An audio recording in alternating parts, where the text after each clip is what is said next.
Hello, everyone. My name is Zenon, and I'm here with Axel. Uh, this is our first podcast, the A2Z podcast, where we cover everything from A to Z within China. In our first podcast today, we will be talking about the costs of falling prices, China's deflation story. Everyone's been talking about China's slowdown, but there's something even deeper happening. Prices aren't just rising slowly, they're actually falling. And that's changing how people buy and how companies compete and how foreign brands like ours need to think about the Chinese market. Yeah, hello everyone. My name is Axel, and as Zenon said, today we have a quite interesting topic. Not many people talk about China's falling prices and what is the impact on the economy. So there has been a recent research from Bloomberg, for instance, and in this research they figured out that 51 of 67 consumer items in China dropped in their prices between 2023 to 2025. The GDP deflator, which basically measures the price change, has fallen for 10 consecutive quarters, which is 2.5 years, showing a really structural deflation in China. And over 40% of listed companies in China are now loss-making.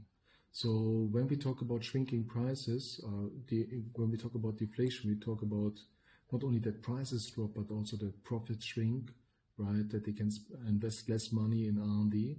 So it's a quite interesting, a quite impactful topic, and so far we do not hear many people talking about it. So, but Zenon, before we start, I would propose that we just tell our listeners, right, and the people who watch this video, who we are and how long we are here and what we are actually doing in China. Oh, that's a good idea. Why don't you start? Okay, so my name is Axel. I'm German. I'm very sorry for the German accent. So I'm here since 23 years, and I have previously worked for some of the big companies here in China, for instance, Metro, CNA, Adidas, Global Brands Group, right? And since 2.5 years, I'm basically a business consultant, and I support international companies and brand management companies in their approach to build their business here in China. Either due to direct business, means they open a company, they open an office, right? They recruit staff, they list the assortments, find the supply chain and so on. Which is actually much more relevant now in the recent years, they do it through Chinese partners. So that's what I'm focusing on. My name is Zenon. I grew up in China. I came here when I was not even one years old. I grew up in a city called Zhuhai, which is in the southern part of the Guangdong province in China. Went to a Chinese school. Mandarin is my first language, or Mandarin and German is my first language, but I don't use much German anymore. No. Currently, I moved to Shanghai around 7 months ago. No, and I'm working for a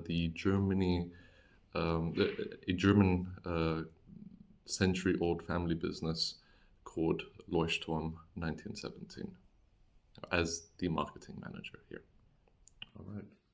So, yeah, we thought about developing this kind of podcast to share more actual information for you, right? Basically from people who are on the ground and who are each day here in China. Unfortunately, because you might know that I post a lot on LinkedIn, and what always really strikes me is that there is a lot of very, very positive news and everybody's very excited about China. But it's, of course, China is a very fast developing country, and China is a very strong economy meanwhile. But we also want to talk about some of the issues behind this story, right? Some of the issues you might not hear about each day in the news, in the other podcasts and so on. So when we hear about deflation, most people think about cheaper prices, that they are a good thing because things get cheaper, so people actually should be able to buy more, right? But it's usually a warning sign because it means that consumers, that they are not confident anymore to invest, to spend their money, and that companies need to cut prices in order to survive. And this actually leads to a situation where the investments slow down, and consequently, when companies have lesser margins, lesser profits, it also leads to a situation that people lose their jobs, right, at the end of the day. So actually, you've been here for a very, very long time, right? And you've seen the growth of China and the current slowdown of China. Do you believe that people now, especially like the huge e-commerce platform that China has, right? Do you believe that Chinese people are waiting to buy more with discounts, like the more wait and see behavior, or is price for them not really a variable that they consider? Yeah, personally, I believe that the Chinese government should have taken some strong measurements about the e-commerce many, many years ago, right? Because it leads to a situation that basically everybody is competing only about the price, which basically leads to a situation that every day you have discount. So when you every day have discount, what is your time to really sell your product for full price? Where's the time for the companies to really make profits out of their developments, right? So another issue basically is also like the 5-year plan, because the 5-year plan always decides about what kind of, what is the big picture in the next 5 years in terms of government policies to support the economy here in China, which leads actually to a crazy situation that a lot of companies focus exactly on the same areas which the government obviously will support, right, financially support, which then again leads to a situation that everybody is literally competing about the same thing, and how they can compete only through price, right? So that's also one of the big pictures about deflation. Just recently, Zenon, a friend of mine, just two days ago, a friend of mine told me basically he went to Wuxi, which is a city nearby Shanghai, in Jiangsu province, and he got invited by the city investment committee. So they have a huge investment park with universities, with infrastructure. So infrastructure is fully there, right? Highways and logistics centers and everything is there. So, and they basically look for foreigners who can help them to bring businesses there, right?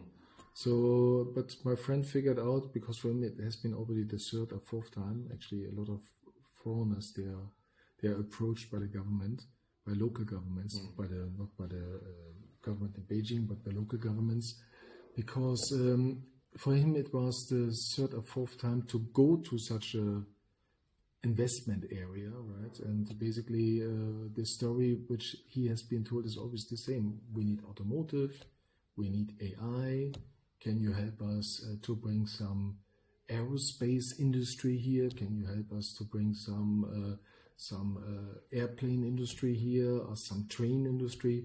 So basically everybody is talking about the same thing actually. And that's definitely a consequence out of the 5-year plan, because if the government says the next 5 years we focus on this and this and this areas, immediately 80% of the economy, doesn't matter if it's private or government owned, focuses on those areas, right? Right. So And then they forget everything else. No? Exactly. And then they start to compete, and then they start to innovate, and then they start to take the ideas from somebody else, right? So also from each other, and in the end compete about price. So it's still on one side, those 5-year plans are a really amazing tool to develop the country, but on the other side it also has risk, because from my point of view it feeds the deflation in China, and so does the e-commerce. Yeah, gosh. No, I mean that's really interesting, because as you know that I work our company, Russian 1917. We are heavily in social media and in the e-commerce here, and I've seen that with besides the Chinese like the Chinese holidays, or these like discount holidays, still there's a lot of brands that are going cheaper, as you said. But then it's quite interesting to see that our brand, right, the stationery brand, is a very niche product, but we're still actually rising. The price for us is, year by year, is still going up. So it's just quite interesting to see that our competitors, or just even other product categories, all competing, as you said, they're going down. But then there are these niche product categories, and they're going up. and it's not doing too bad. People are still buying it, so it's just quite interesting to see the psychology of people that I want to save as much money when I'm buying a coffee, right? Or that I was buying. I was on Meituan the other day, and I was with my colleague, and I was trying to order the coffee, and I was like thinking, oh wow, 40 RMB for a coffee is quite expensive. Though. I feel that's quite expensive, you know. But then there are like these package deals where you pay 40, but then or maybe like 45, and you get 2 cups of coffee. Yeah. But then it's great. It's a great deal. But 2 cups of coffee is also quite a lot, no? Right. So I was I just find it interesting that like also for me, I want to save as much money on certain products, but then I don't mind spending more money on certain products. Well, I believe we see some changes. Let me come to your point. Well, after 10 years, right, of heavy discounting in e-commerce, because it is 10 years, right? So basically the first time that I touched 11.11 has been in 2012. I still remember I have been with CNA, so people would stay late at night. So like November 10, they would stay late at night because November 11 at 12 a.m., right? So at early morning, basically, people would start to buy. So they had to feed the basket and this, and they would really talk in the office about it. What do you buy? And have you seen this and this and this? So they would pack their baskets online, of course, and then really they would buy within 30 minutes or 1 hour. So the whole internet would go crazy. I remember the platforms crashed for a couple of times, and then. So this was 11.11, like in 2012. Meanwhile, we have the situation, as I mentioned before, that due to the tremendous competition and also due to the fact that a lot of companies cannot export their goods anymore so freely because the Western markets are also not performing so well anymore. But China is an export company, so a lot of an export nation. So a lot of companies have been built to export their goods. So now they don't have the export market, so they can only push their products into the domestic market, right? So this leads to this endless kind of discounts. But let me answer your point. Why some products are still increasing in price? Because after 10 years, basically, when you bought 20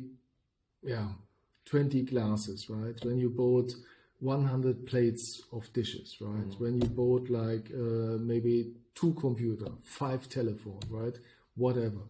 So you want to come to a point again where you say, I don't want all this rubbish. I want to buy something good, right? I don't want to just buy for the price because I already have too much of this cheap products in my shelf, right? And this is something quite interesting. We see now that the people basically, they have over-consumed in the past because cheaper is better, right? In German, one company did this. They had a slogan called Geiz ist geil. And actually it killed the company, right? Because if you motivate the client or the consumer only to buy through price, it also leads to a situation that the consumer will say, I have had enough of this, right? And then they go back to a point where they say, I want to buy quality, right? I better have, let's say, 1 coffee, but it's a good coffee.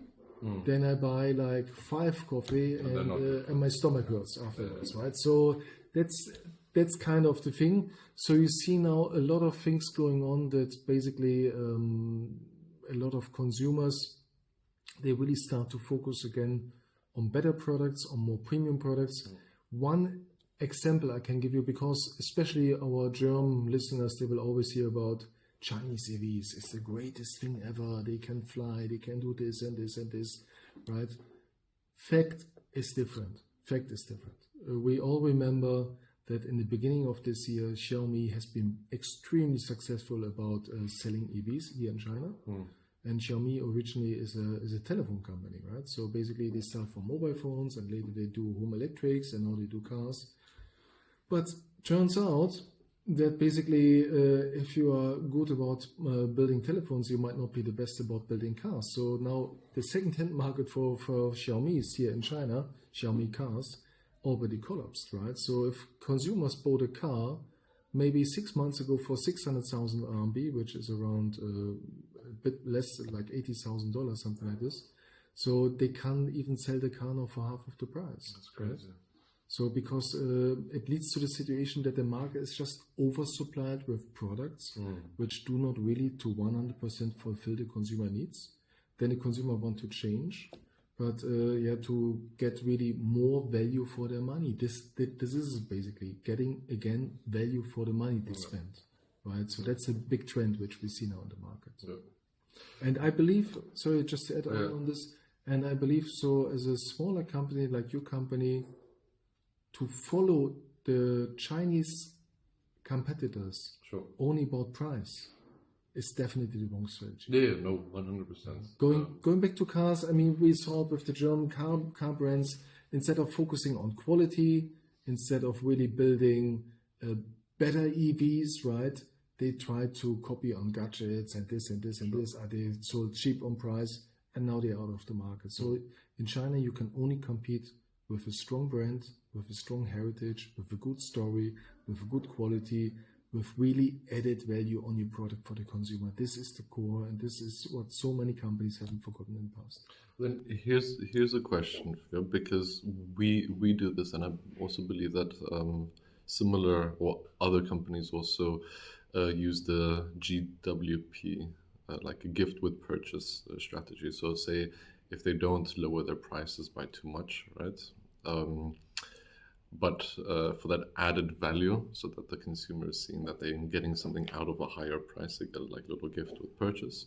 Do you think this is a good, say, strategy or a way to add value onto a product that is already, say, expensive for the consumer? Well, it has to make sense. I don't believe it can replace your product. Give me one example. Very recently I wanted to try some local coffee. So I bought some local coffee here on Pinduoduo because I'm a strong user of Pinduoduo. For people who do not know what is Pinduoduo, it is a discount platform. It is the second largest platform in China, right after Tmall. Right, so I'm a discount fan myself. I'm sorry about it. So anyway, so what I want to say, I bought this coffee and the price was great, and they said it's coffee, right? And it came with an added gift. But in the end, a cup and a spoon and this kind of thing, right? So even related, but I still returned it because the coffee wasn't really coffee, right? I mean, it didn't taste like coffee, right? But I believe if your product is good, if your product really fulfills the needs of the clients, it is better to put on an added value gift on top than to lower your price. About this, I fully agree. Yeah. So this is really a good strategy, which I believe is still valid, because because just competing about the price sooner or later will kill you. Then your business and then your company. No, that's true. But then speaking culturally, right? Chinese customers, as we've seen, have become very price aware, right? And during deflation, that mindset definitely strengthens, right? I mean, like you said, you gave that example with Double 11, right? Where everyone's sitting on their laptop or on their phone waiting for that clock to turn to 12, and then they just buy, right? Because they know it's coming and they know that the price is going to have a huge, or this product is going to have a huge discount. No. But say if a Western brand comes in, right, and either they don't know that there are all these discount holidays within China, and because I mean, if you're a brand that's never entered the Chinese market and it's your first year in China, it's going to be extremely, culturally at least, a very, very different experience compared if you're located in France, Germany, the US, England, blah, blah, blah. Do you believe that storytelling, right, and how they market would help not to fall into this deflation trap that China is going through, and all the Chinese local brands are following in? Yeah, well, I believe, personally, I believe you always need to go against the trend, right? Because it's also something about life. I mean, if everybody does a thing, it doesn't mean this is the right thing to do, right? I mean, we in the past we had many experiences where the bright masses of people, they follow one idea, right? So they follow one trend, and in the end, it turned out okay, it hasn't been the right thing to do, right? So that's something what you see again and again and again, and therefore I believe even if there's a deflation, it just makes the need to have a story, to build a story, and to stay strong to your brand positioning, right, to your product positioning. It makes this even more necessary, right? Because if a consumer, think like this, if a consumer just buys you for the price, this consumer anyway is not a loyal consumer, because he buys, most probably he buys your product out of necessity in this moment, right? But he doesn't buy your product because he really believes in your brand, or he really believes in your product. So for companies, first thing you have to do, think about where do you sell. Now in China you have an online first strategy. It means you cannot just open a shop, right? In a shop, of course, you have to visit, you have a very strong chance and very strong opportunity to show your brand positioning, your pricing, right?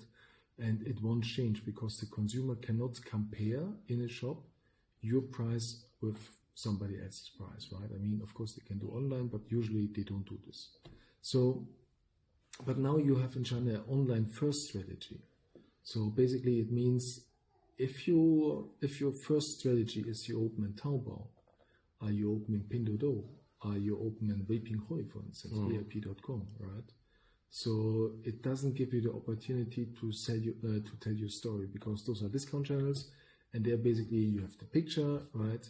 You have a price, right? And then you have the consumer need to scroll down to find anything related to your product, product quality, brand heritage, brand story, right? You have to scroll down.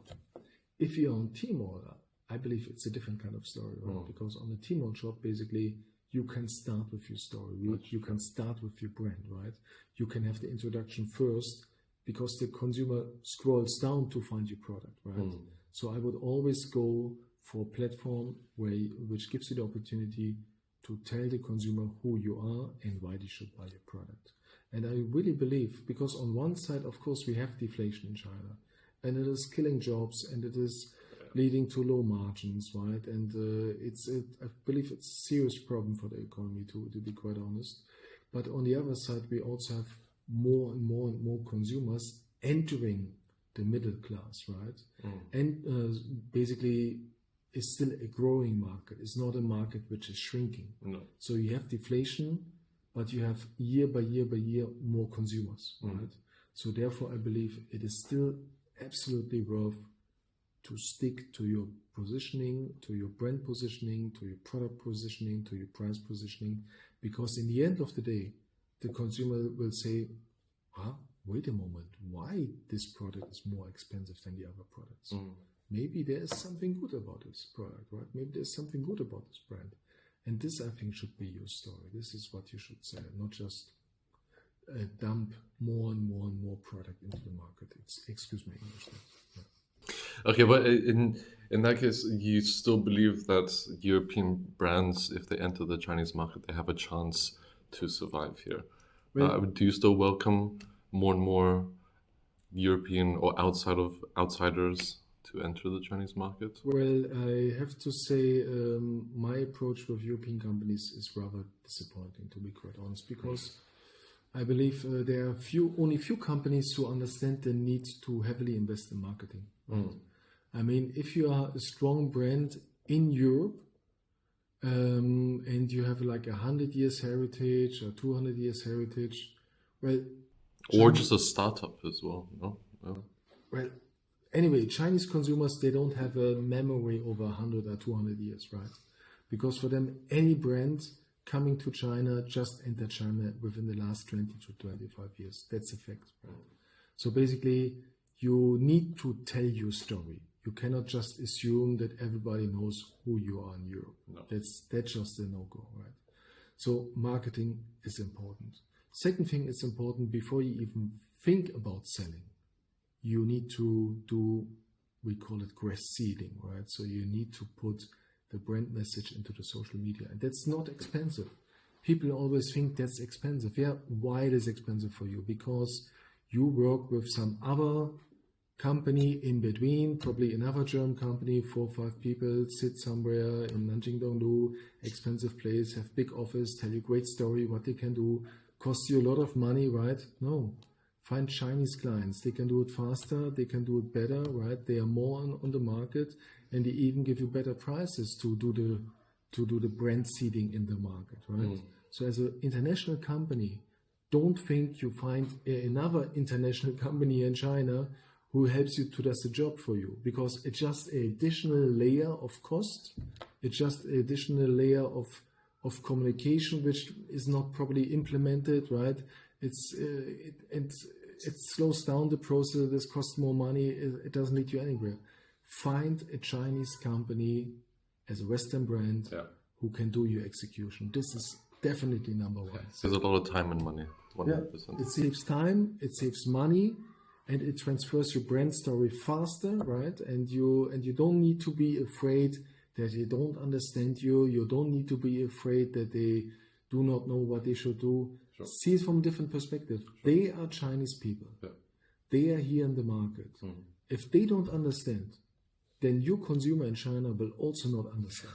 So they might even help you much better about how to tell your story to a Chinese consumer than another foreigner company, right, who is just eating up all your money. Basically, that's but that's how I put it, right?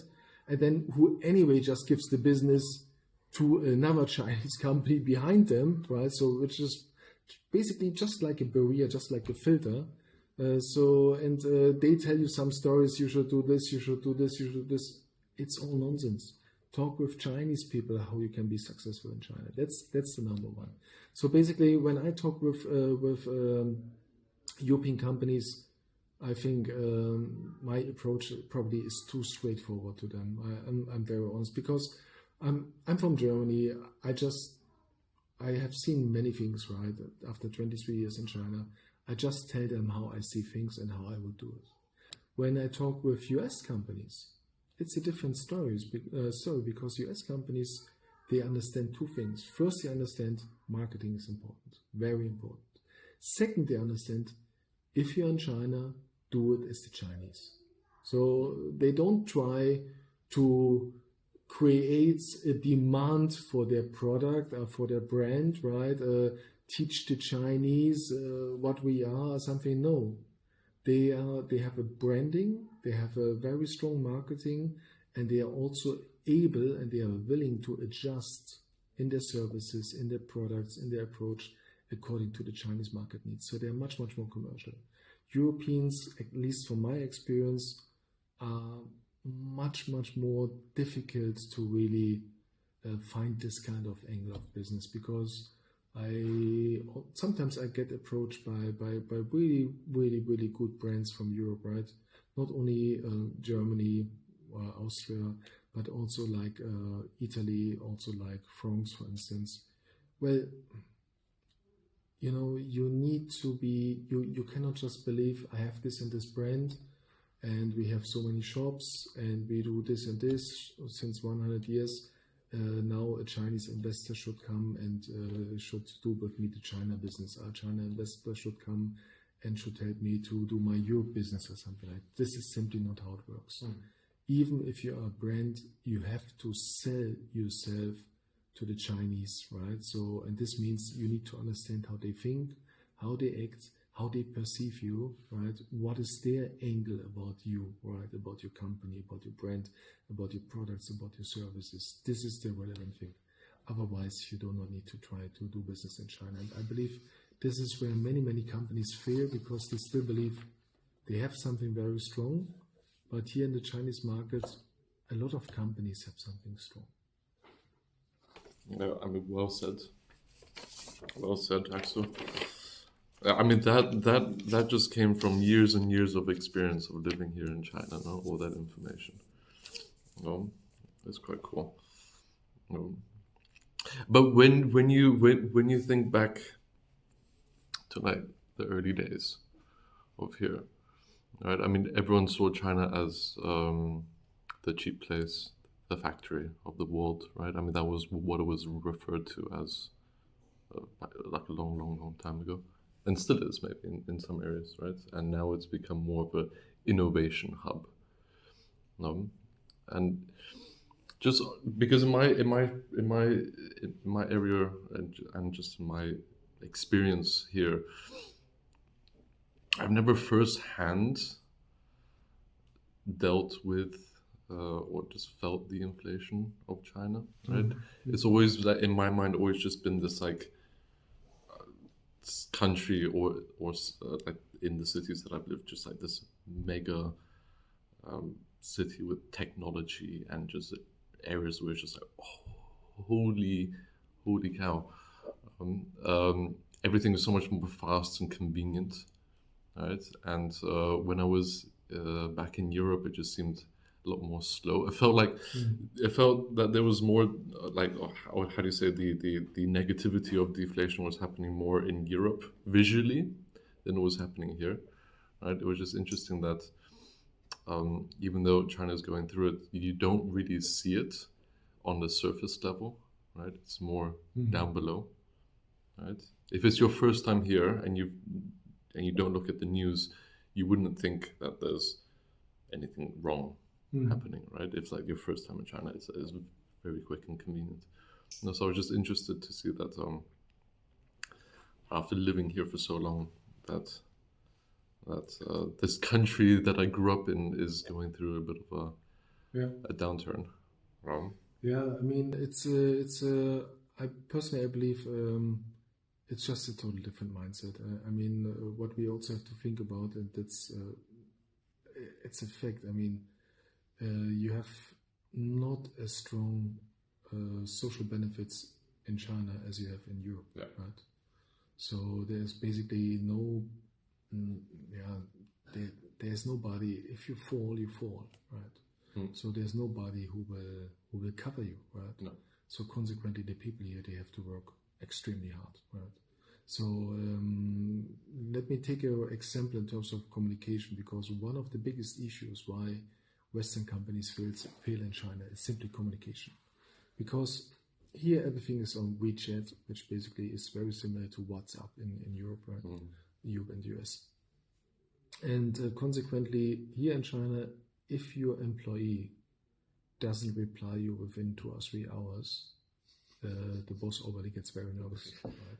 That's very true. So if then basically they send an email to a German company, to a European company, let's just put it this way, and this European company doesn't answer within 2 weeks, so from the Chinese perspective, it means they are not interested to do business with me, right? So if they cannot reply within 2 weeks, they are simply not interested. I'm not high priority for them because they have other things to do. So means they turn away. Well, from the German perspective, it might mean maybe something totally different. Wow, this is really a very, very important client for us, and we really want to prepare very well, and we want to have everybody in our company being involved in this process.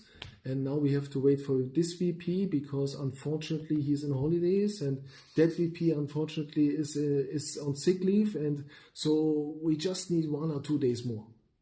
So when you have done your perfect presentation, your perfect preparation, the Chinese company already turned away and said, well, it took them 2 weeks. They are not interested in doing business with me. It's a fact. Right? It's a fact. So if Western companies want to make business in China, the first thing is speed. Speed, right? Be fast. Even if your preparation is not the perfect one, sometimes you just have to shoot out of the hip, right? So, and here in China, quite often it's definitely the right thing to do. Keep the communication going. Let them know that you are engaged. Let them know that you are working on something. Already give them some pieces, right? Already be there, right? Even you don't have the perfect thing ready yet. Stay engaged. talk with the talk with your business partners, talk with your B2B consumers, right? B2B clients, apologies. And then basically, this is number one. So, because here in China, basically nobody is willing to wait, because in an economy which faces this kind of situation, like the Chinese economy right now, right, which grew very fast and very rapid, and which has been very successful over the last 2 to 3 decades, people did not get used to waiting, right? No. Because everything goes fast and faster and faster, and everybody's successful. And if they today don't think about you, then the next day they already think about somebody else, right? Mm-hmm. Because they are very opportunistic in their approach. So as a company, if you really want to be here, right, so keep yourself being relevant. That's very important. Right. Find direct communication. Don't fly in like twice a year. Oh, I was in China again, and and I spent a week here and I spent a week there, and I found my clients. In these 2 weeks, you will achieve nothing. You won't learn anything as well. You won't learn. You eat some great food. You will take some nice pictures, right? You have a lot of Gambay, right? You stay in a nice hotel. You have a nice jet lag. They bring you to some nice areas which they want to show you, right? Sure. But it's not necessarily the same like what you should see, basically, right? So therefore, have people here, right? Because they can. Our European viewers can think of it like this, right? If a Chinese business client comes from China to Europe and say they stay for a few days, right? You're gonna host them to the maximum. Exactly. Right. Exactly. Right? And they're not gonna see or experience what you feel and experience on a daily basis, right? Exactly. So it's vice versa. Yeah. You know, that when you're here, again, just try to put your feet into their shoes, right? Stay as long as possible if you have the time, right, and the budget, let's say. So in the past, there have even been, since you bring this up, in the past there even have been a lot of companies, basically, which had with Asia business and head office in Singapore, right? So 80% of their business in Asia has been in China, but they had an office in Singapore. Excuse me, what do you want to achieve? I mean, you have some people in Singapore who are obviously not Chinese, right? Who are most likely don't speak the Chinese language, right? Mm. Who fly here in maybe every 2 or 3 months, have a look around, right? And then they fly back to Singapore in a total different sphere, right? Where they are actually not connected for most of the time with your key market. Yeah. So I really don't know what you want to achieve, right? So once I had a discussion with a brand, it's a let's say it's a DACH outdoor brand actually, right? So let's not become too specific. No. Where basically the GM told me, well, we moved our operations to Hong Kong, and I asked them, what do you want to do in Hong Kong? In South China, you don't sell any outerwear. Outerwear is sold in North China because North China is cold, and in Yunnan because in Yunnan they have mountains. Yeah, we don't like the Chinese work ethics. We don't like the Chinese workers. We have more trust in the Hong Kongese and so on. Yeah, don't do business in China, right? I mean, if you don't like the Chinese, then don't come here and try to do something. So sometimes you really hear ridiculous stories, and those are not stories like from 20 years ago. No, those are stories from 2, 3, 4 years ago, right? Where the people still have a very, very strange mindset about doing business in China. So if you want to be here, you have to be committed. If you want to be here, you have to understand how the market goes. If you want to be here, you have to change your stories according to the Chinese needs. Just think about, you take a car from Great Britain, from Japan, right, and try to sell it in Germany, and you don't make some modifications. So the steering wheel is on the right side instead on the left. So how many people will buy your car, right? I mean, this is just some really basic understanding, which I often say that a lot of European companies, unfortunately, are not really open-minded enough to go this approach, right? And as I mentioned before, For US companies, that's very clear. That's very natural, right? They will always try to do it according to the Chinese custom. So that's a huge difference which I see. In what way do you mean? At the US? In terms of services, in terms of products, right? In terms of speed to market, right? So like it's very unlikely now that the US company will start to build a big operation here in China. It's more likely that they will find a Chinese business partner to do this with them as a consumer brand. While for many European companies, I still see the trend that they see we want to have everything under our control, right? Yeah. The product, the supply chain, right? The marketing, because it is our brand. We put 200 years of work in it, and we want to keep everything intact. I understand this point, but it slows you down. Better here in China, work with Chinese companies. Work with the locals. They know it's not just translating, right? Yeah, you have to also connect with the local people, like culturally. Exactly. Right? Yeah. No? Don't put in another layer by recruiting a Western company which will help you out here and basically has a huge expensive headcount which eats all your profits out, right? And can't achieve anything more than some cross-border business. For all the rest, for all the product registrations and so on, they will always go back to another Chinese company which is behind them, right? So that's just for all the logistic. They will work with Chinese companies together because they can't do by themselves, right? They are foreigner in a foreign market. So, no. I wanted to go back to this Bloomberg story, which we will also put down in the comments. The article also mentioned that workers are facing pay cuts and delayed bonuses, right? And that also has an impact and changes of spending. Right? That can also be a correlation to why people are so engaged with all these discounts and why brands are going down, because people are not spending as much money as before. No? I mean, we know that before COVID, when China was in the boom era, right? So like in the early 2000s, right to 2016, 17, 18, something like that people were buying, spending. Now after COVID, it's seen some downturn, and so I just wanted to just ask you, have you seen any areas where like co-workers or just like your friends who have companies here, are they facing through anything? Because in the complex where our office is located in Hongqiao, I overheard. I was at a Lawson market, right? And I overheard one of the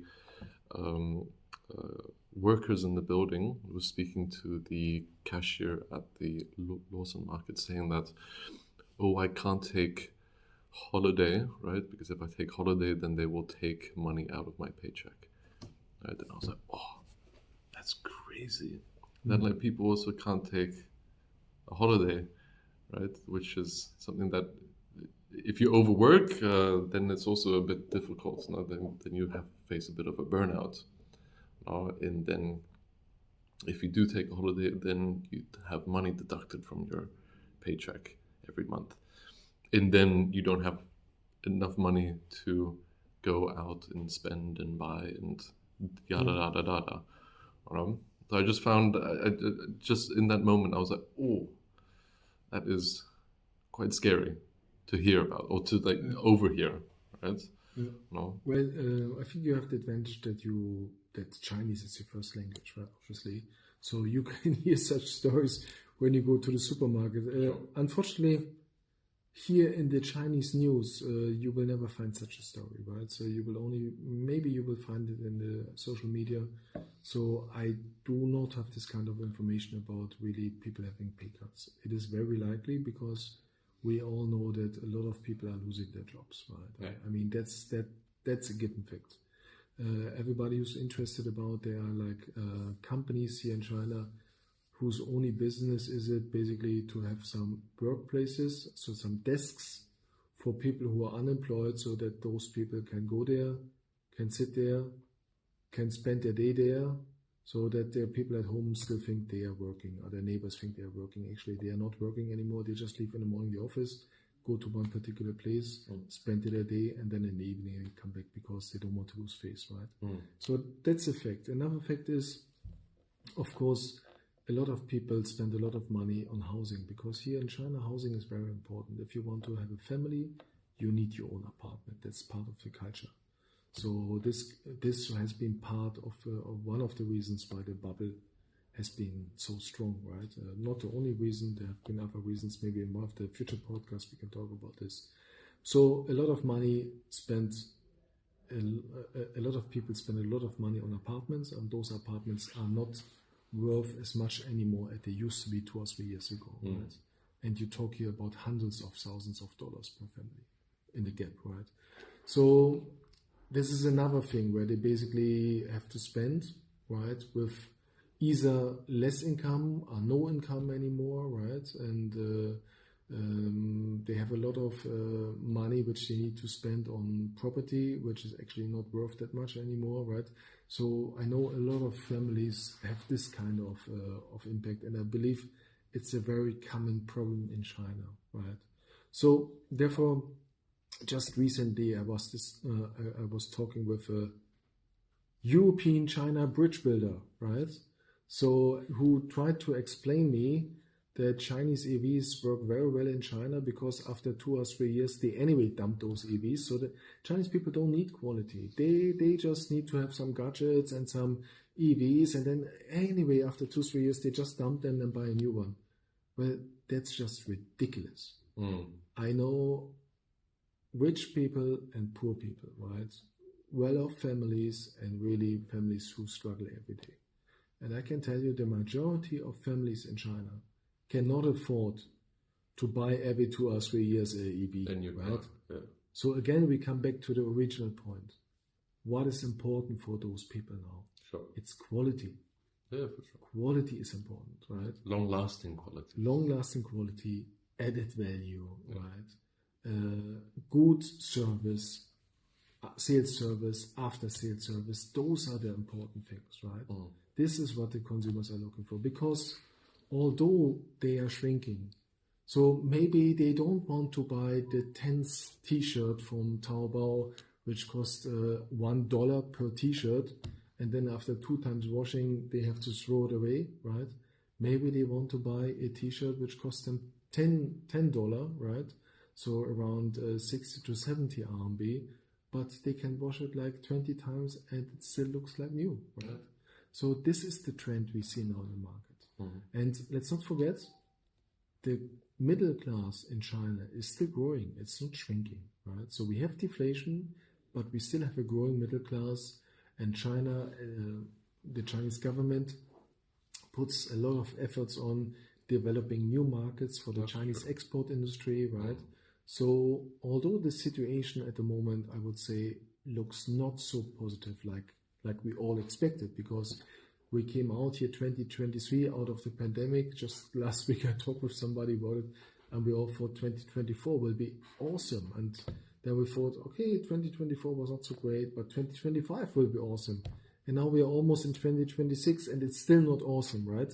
But I still really trust the Chinese market, the Chinese economy, because what I see here, if I might say so, we don't want to talk about politics, but I want to bring one point up. I never hear the government here talking about things which are not really relevant to make the country somehow becoming better. Right? Sure. So they always talk about making the economy better. Right? It's always positive, right? They want to always grow, and they want to help. Yeah. Right? So sure. If this is always 100% the case, I don't know. I can't judge. I'm a foreigner here, right? Yeah. But the purpose is always like politics supports economy, right? And this is something which I believe we also lost in Germany quite a lot. I remember like 20 years ago, there have been delegations, right? Like one chancellor comes here, right? And it was not only about shaking hands, teaching the Chinese something, how they should live, what they should do and what they should not do, right? It was about coming here, being friends, signing deals, right? Making business, making money, everybody's happy, right? And the Chinese attitude is still like this, right? Let's talk business. We respect your point of view. You respect our point of view. For the rest, let's make business and then let's just enjoy life, right? And what is wrong about this? Nothing wrong about this. But I have to. I want to go back to that point that you brought up, where that many people have lost their jobs, right? And it's a feeling. I don't have the numbers. Sure, but I mean, it is possible, right? I find it interesting that, because I have to say that Chinese people just culturally are one of the hardest working groups of people that I've ever either known or worked with, right? I mean, it's quite amazing how much effort they put in every day. And one thing that you said is that if someone loses their job, in order not to lose face, they still go to an office, right? So that it still looks like that they're working and still achieving, right? And I was just thinking that I don't think anywhere outside of Europe, outside of China, especially in Europe, that someone would still go to a, say, fake office after they've lost their job, right? And then at least from my point of view, you can really see the difference in character, right?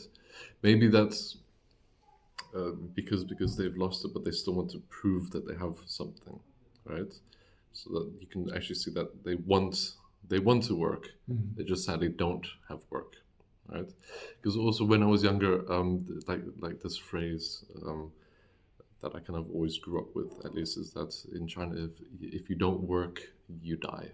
You know, it's very direct and a bit negative, but that is, I see it in people here, right? That, like, they want to work, right? Because also something that's not very common out in the West, I would say, is that in China, within a household, you have at least 2 or 3 generations living together. Correct. Yeah. Right. So that when these when the children have to take care of their parents, right? They have to work. The grandparents then take care of the third generation, the kids, right? So you have to be really like on top. You have to work. You have to generate an income because you have to feed 2 generations, right? Your parents and your children. No, and in Europe, it's sadly it's not that case, or not as common as I would say here, right? And then just going back to what I was saying with the work, is that there's this this energy inside people that they want to work, yet they don't have a job. And in Europe, I just don't feel like it's the same. That's why sometimes I feel that Europe is a lot slower. Yeah. Right? An aspect of here. Right? Definitely. I mean, I don't want to judge this, to be quite honest. Actually, I think quite a lot about it, because personally I have friends, very good friends, since many, many years. And last trip to Germany, they also told me, well, they don't want to work 40 hours a week. Yeah. They just want to work 30 hours a week, right?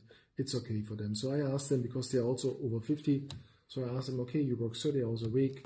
How about your pension fund later and this and this? Did you ever think about, because now you approach basically, the third part of your life, right? So you have to think about those kind of things, right? Later when you do not work anymore, how will you generate income? Is your pension enough? Will there be a pension? Whatever, right? But on the other side, of course, here you can say, well, Chinese work harder and they are faster, but I don't want to judge this, because it's everybody's life, right? And everybody by themselves have to decide how they live their life. 100%. So if somebody comes to me, for instance, and tells me I only want to work 30 hours a week, but I want to have like, let's say, €8,000 for this. Well, if you have some special skills, maybe it's reasonable, right? But if you are not more of an achiever than I already am, well, I'm happy for you, I'm lucky for you, but then probably I'm not the right partner for you, right? Sure. So I see it more from this perspective, because quite often we are very critical about Europe, we are very critical about Germany, right? So German people in Germany. So we say they should work harder and they should do this and they should do this and they should do this. But in the end of the day, they need to decide by themselves how everybody there wants to live their life. 100%.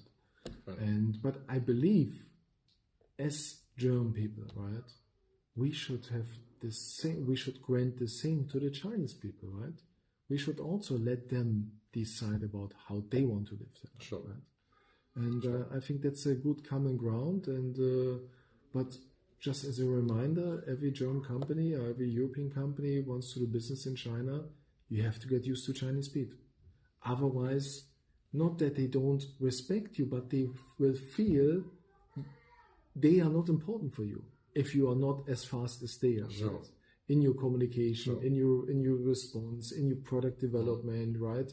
In your support, in your marketing. Then they feel, well, we in China, we are not so important for them. Maybe they have some better things to do than us. So we look for somebody else, right? It's a different culture, right?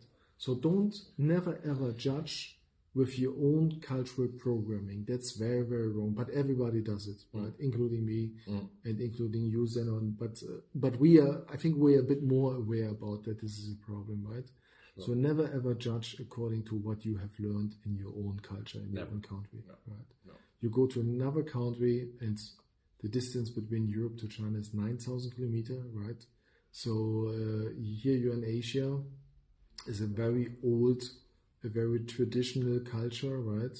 One of the oldest one, together with a couple of other ones, of course. So they have their own things, their own way how to do things. And they have been successful with this way for 5,000 years, right? So why should they change just because of you? Why should they slow down just because of you? No. 20 years ago, when you have something they really, really want and they really, really need, they would wait for you. But now they are, they're on par, right? So for many things, they already have the same. So you want to do business here? Be fast. Then keep up with them. Otherwise, you will be lost in the dust. Exactly. But it's also especially that if it's not just with a partner between Europe and China, but you have, say, an office, right? That's even harder because you just gave the example that if a partner reaches out to a German company takes 2 weeks to respond, the Chinese company will move on and find someone else, right? But the thing is that if a European company has opened an office here and waits 2 weeks to respond, the company can't move, right? Yeah. So they're stuck. That's of course.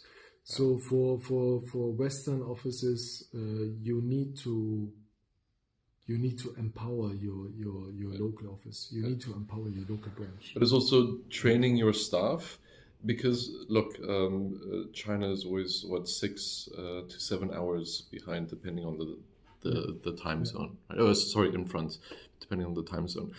So I've always said this, that if you're a European office and you have a sister office in Asia and China, the first thing you should do when you arrive in the morning is reply or check all the emails that you got from your Asia office. True. Right? Because when you arrive, say at 9 o'clock, it's already 3 o'clock in the afternoon for China, right? Or 4, depending on the hour. So for them, it's very important that before they go home, right, that they already have an answer and a response from you. Like you said, although it's 6 to 7 hours, but in fact it's 1 working day. Yeah. Because if they drop an email, right, so it arrives in the night, right, in Europe. So, and when the European respond, like now we have winter time, so they respond like 9 a.m., right? So then it's here actually already late afternoon, 4 p.m. afternoon, so almost time to go home, right?